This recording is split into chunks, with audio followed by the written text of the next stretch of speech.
जय जिनेन्द्र बंधु। आज सुनते हैं लोभ, जो कि पाप का बाप माना जाता है। इसमें लुब्धक सेठ की कथा जग प्रसिद्ध है। सर्व ज्ञान में त्रिलोक स्वामी जिन भगवान को प्रणाम करके लोक कसाई आसक्त लुब्धक सेठ की कथा लिखी जाती है।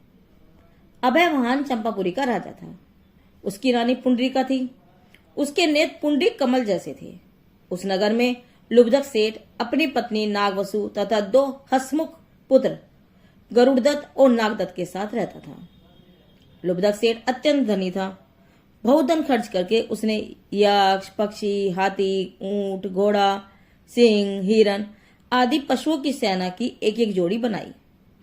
उनके सींग, पूंछ, खूर इत्यादि में बहुमूल्य हीरे, माणिक, मोती इत्यादि रत्नों को जड़ाकर उसने इस दर्शनीय वस्तुओं का संग्रह कर लिया। जो कोई भी इन प्रदर्शनी को देखता तो वह लुब्धक की प्रशंसा करता। स्वयं लुब्धक भी उस जगमगाती प्रदर्शनी को देखकर अपने को धन्य मानता। उसको एक बात का दुख था कि वह बैल की जोड़ी नहीं बना पाया था। वह एक बैल बनाकर उस पर सोना मढ़ रहा था, परंतु सोना नहीं बचने से वह दूसरा बैल नहीं बना सका। इसकी चिंता उसको सतत सता रही थी। वह इस कमी को पूरा करने के लिए अत्यंत पतनशील रहा करता था। एक दिन लगातार 7 दिनों तक पानी गिरने से सभी नदी नाले भर गए।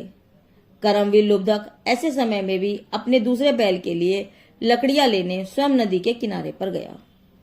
उसने बहती नदी में से लकड़ियां लेकर गट्ठर बांधा, सिर पर लेकर घर आया है। सत्य है कि तृष्णा कभी पूरी नहीं होती। रानी पुंडरीका महल में बैठे बैठे प्रकृति की शोभा निहार रही थी। महाराज भी उसके साथ बैठे हुए थे। रानी ने बरसात में लुब्धक को बाहर लाते हुए देखकर राजा से कहा, प्राणनाथ, तुम्हारे राज्य में यह कौन बहुत दयनीय इंद्री है। देखो, बरसात में भी लकड़ियों का गट्ठा लेकर आ रहा है। आप इसकी कुछ सहायता करो जिससे इसका दुख दूर हो। राजा ने उसी समय लुब्धक को बुलाया और कहा, लगता है कि तुम्हारे घर की हालत ठीक नहीं है, इसलिए तुम्हें जितने रुपयों की आवश्यकता हो उतने खजाने में से ले जाओ। लुब्धक ने कहा, महाराज, मुझे अन्य कुछ नहीं चाहिए, सिर्फ एक बैल की जरूरत है।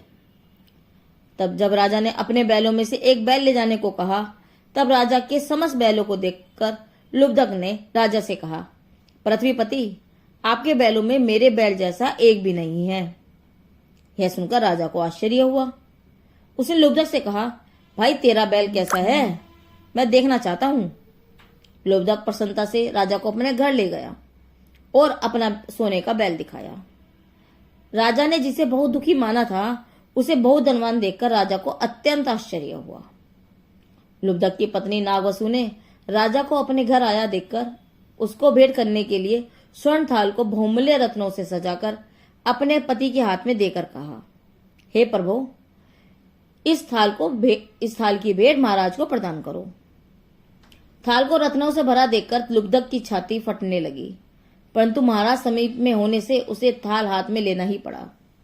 थाल हाथ में लेते ही उसके हाथ थर थर कांपने लगे। जैसे ही उसने थाल महाराज को देने के लिए हाथों को आगे बढ़ाया, महाराज को उसके हाथों की उंगलियां सर्प के फण के समान ज्ञात होने लगी। जिसने किसी को एक कौड़ी भी न दी हो, उसका मन अन्य की प्रेरणा से क्या दान दे सकता है? नहीं। राजा को उसके बर्ताव से बहुत नफरत हुई और उन्हें वहां एक पल भी रहना अच्छा नहीं लगा। वे उसका नाम फणहस्त रखकर अपने महल में आ गए। लुब्धक के दूसरे बैल की इच्छा पूरी न होने से वह धन कमाने के लिए सिंगल द्वीप गया। वहां उसने लगभग 4 करोड़ का धन कमाया।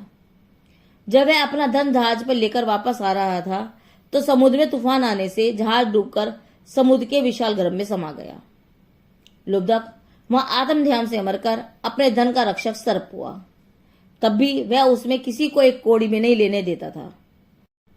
सर्प को धन पर बैठा हुआ देखकर लुब्धक के बड़े पुत्र गरुड़दत्त को बहुत गुस्सा आया।